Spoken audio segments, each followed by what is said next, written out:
नमस्कार दोस्तों। जैसा कि आप सब जानते हैं, शिवरात्रि का महापर्व आ चुका है।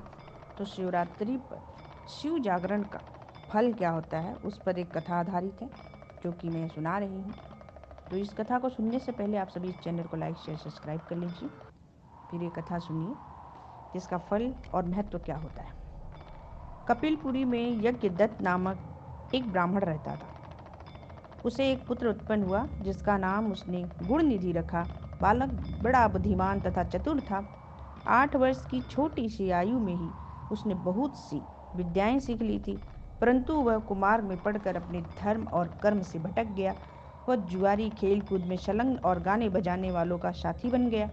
उसने बहुत जल्दी ही अपने पिता की कमाई लूट दी।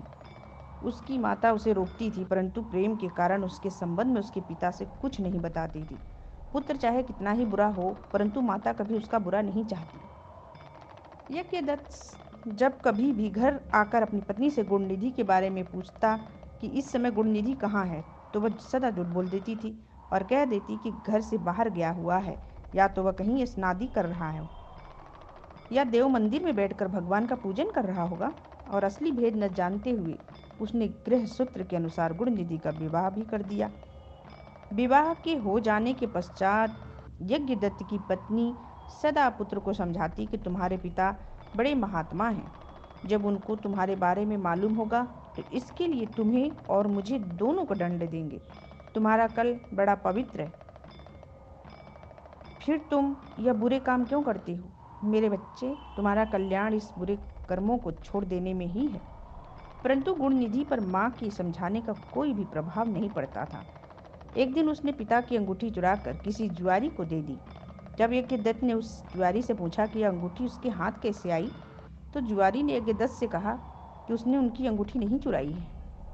यज्ञदत्त ने जुआरी का बात समझाकर कहा, सुनो लल्ला, यह अंगूठी मेरी है और मुझे राजा के यहाँ से मिली है। तुम झूठ बोलकर इसे अपना न बनाओ, परंतु यह बताओ कि यह अंगूठी तुम्हारे पास कैसे आई है। बज यज्ञदत्त की बात सुनकर जुआरी को क्रोध आ गया। उसने गरज कर कहा, जो सच सुनना चाहते हो तो ध्यान पूर्वक सुन लो। यह अंगूठी तुम्हारे पुत्र गुणनिधि ने मेरे पास जुए में हारी है।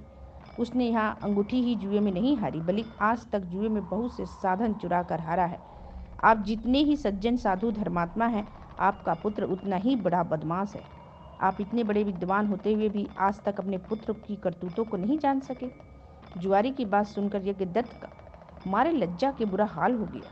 वह मारे लज्जा के मुंह बनाए हुए तथा सिर झुकाए हुए अपने घर पहुंचा और घर आने के साथ ही अपनी पत्नी से पूछा कि गुणनिधि कहाँ है और वह अंगूठी कहाँ है जो कि उस दिन तूने उबड़ता करते हुए मेरे हाथ से ले ली थी। यज्ञदत्त की बात सुनकर उसकी पत्नी ने उत्तर दिया, वह अंगूठी मैंने यहीं कहीं रख दी थी, अब मुझे याद नहीं आ रहा है कि कहाँ रखी थी। स्त्री की बात सुनकर यज्ञदत्त ने कहा, तुम झूठी हो। जब कभी मैंने तुमसे गुणनिधि के बारे में पूछा है, तुमने मुझे बात बनाकर टालने की कोशिश की है। अच्छा, तुम अंगूठी की बात जाने दो और मुझे बताओ कि घर का अन्य बहुमूल्य सामान कहाँ है। न जाने मेरे किन पापों के कारण मेरे यहाँ ऐसा पुत्र उत्पन्न हुआ है। फिर जब उसने घर का दूसरा कीमती सामान देखा तो मालूम हुआ कि सभी बहुमूल्य वस्तुएं गायब थी।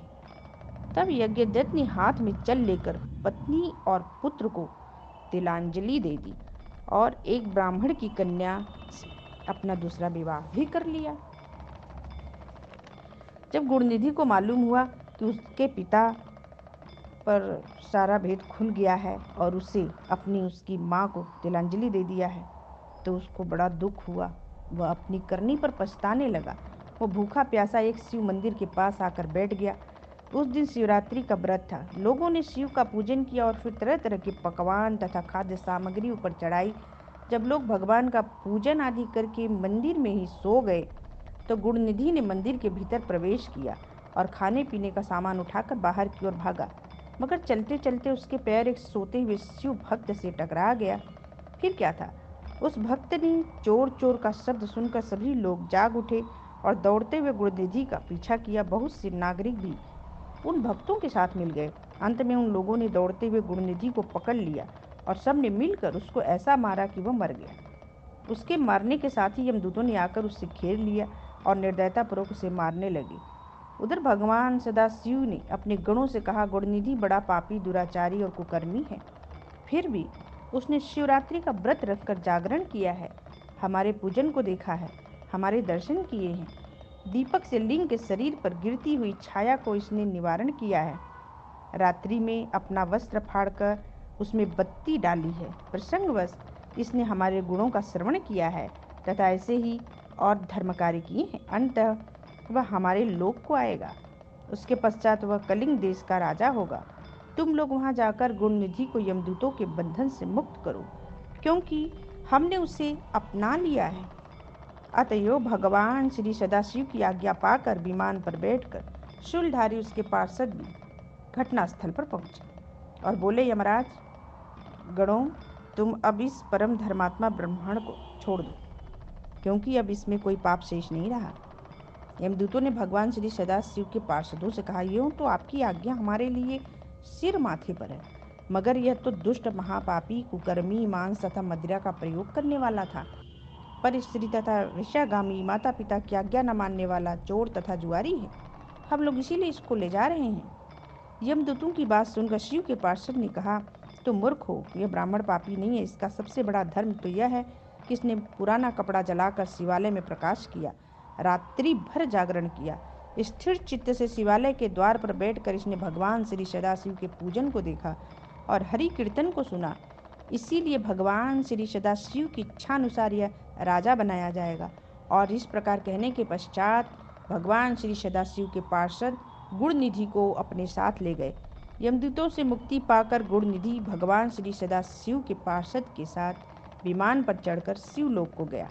यमदूतों ने जाकर वृत्तांत यमराज से कहा, जिसे सुनकर यमराज ने कहा, जो व्यक्ति भस्म रमाए हुए हो, रुद्राक्ष की माला धारण किए हो, शिवलिंग का पूजन करता हो, श्री सदाशिव के गुणों का गान करता हो, छल से ही सही उसके पास बिल्कुल न जाना। यमराज ने भगवान श्री सदाशिव को प्रणाम करके कहा, आप इस अनजाने दोष को क्षमा कर दें।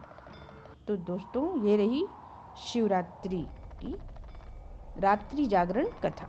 इसे सुनकर बहुत ज़्यादा लाभ लिया जा सकता है। इसे सुनने मात्र से ही महाफल की प्राप्ति होगी। तो इसे आप लोग सुनिए, ज़्यादा से ज़्यादा सुनिए, शेयर कीजिए, लाइक कीजिए। धन्यवाद।